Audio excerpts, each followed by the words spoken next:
Alright, so today we're going to talk about the Laffer's curve. This is sponsored by AEDU. So before we go into Laffer's curve, I do want to talk about the man who made Laffer's curve popular in a sense. His name was Arthur Laffer. He was an American economist. He taught at USC Marshall Business School. He played a key role in writing California Proposition 13. It caused quite a riot in the taxation world. He was a key member of Reagan's Economic Policy Advisory Board in 1981 to 1989, and he is best known for the Laffer's curve. All right, so now let's dive into this economic concept. So this is a visual representation of the Laffer's curve, and you might see several variations of diagram. Sometimes you might see this sideways parabola, upside down, up and down, so that the peak right here would be on top. But overall, the main idea will stay the same regardless.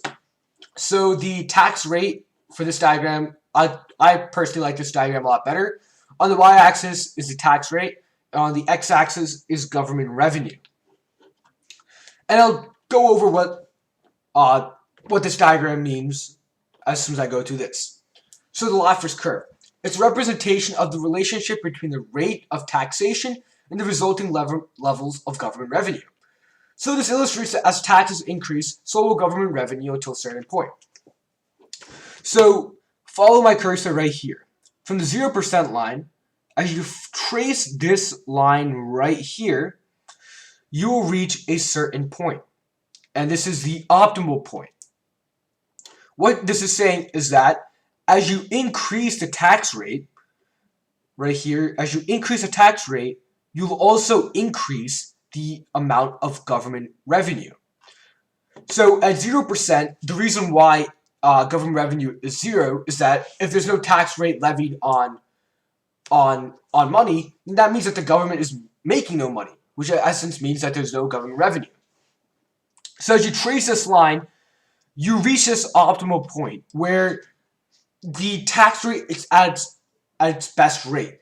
It's high enough where it still incentivizes workers. Workers are happy, and as a result, the government revenue is at its highest.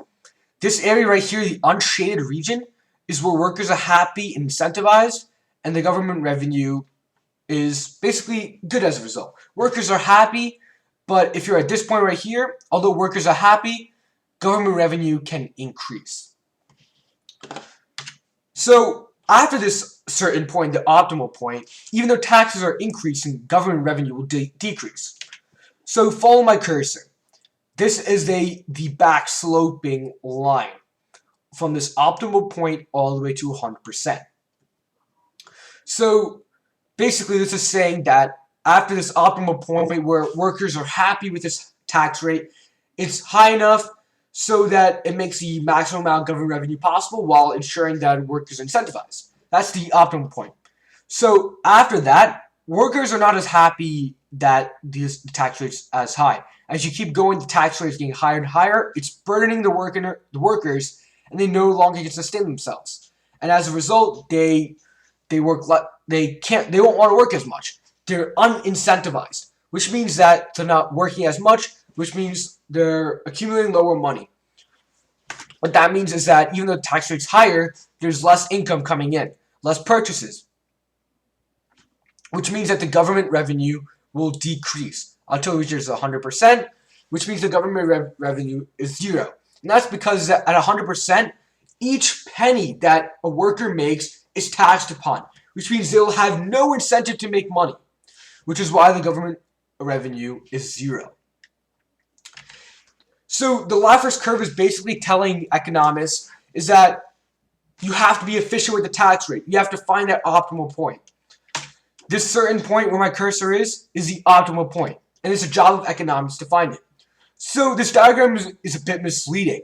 It gives the impression that this optimal point is at 50%, but that's incorrect. It could be anywhere. It could be at 10%, or it could be at 99%.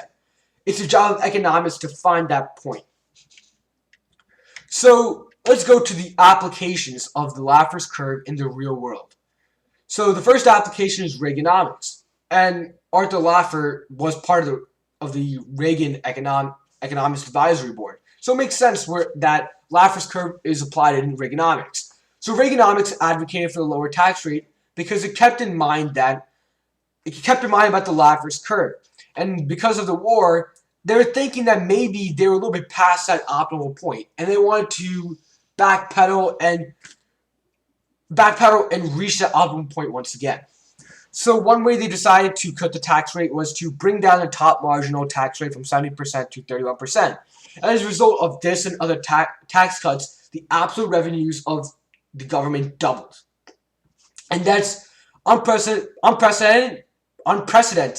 and a very good thing. The next application is the Bush tax cuts. So a lot of economists were confident that the U.S. economy was on the back sloping end of the curve, the back sloping end. This is the back sloping end. And they wanted to make sure that they could come back to this optimal point, which means they needed to perform some tax cuts. So examples of these tax cuts that were implemented were the Economic Growth and Tax Relief Reconciliation Act of 2001 and the Jobs and Growth Tax Relief Reconciliation Act of 2003. So these are some applications of the Laffer's curve in the real world. Just to recap, what you should take away from this presentation: Laffer's curve is a representation of the relationship between the rates of taxation and the resulting levels of government. It's the job of economists to find this optimal point. And if it's below it, it means that you should increase it to the optimal point. If it's in the bad area, then you want to decrease your tax rates. Thank you for watching. My name is Vinay Gonagula, and I look forward to teaching the next presentation with you guys.